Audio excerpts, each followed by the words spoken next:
Bonjour.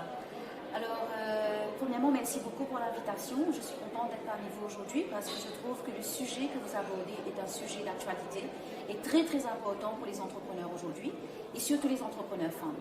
Je parlerai en tant que présidente de l'association mauricienne des femmes chefs d'entreprise et à notre niveau, au sein de notre association, nous avons la crainte que dans la conjoncture actuelle, avec les difficultés socio-économiques que nous voyons à travers l'île, nous avons peur que les femmes ne puissent pas tenir la pression et éventuellement doivent fermer leur boîte.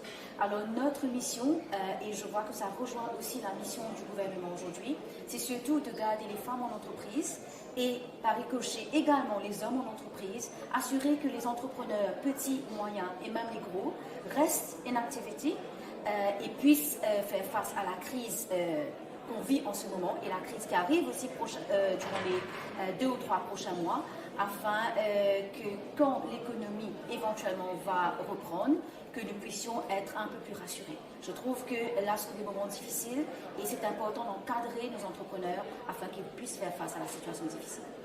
Et que pensez-vous des mesures qui ont été annoncées pendant le confinement, qui sont toujours d'actualité aujourd'hui? Premièrement, il faut reconnaître que nous sommes quand même Covid-free et c'est vraiment un grand achievement pour notre petite île Maurice. Et je dois dire merci au gouvernement pour les mesures qui ont été prises. Certains très discutés, d'autres moins, mais la réalité est que nous sommes quand même Covid-free.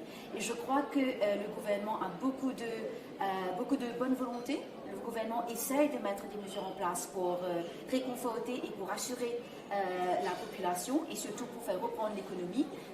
Mais il y va aussi de la contribution de tout un chacun.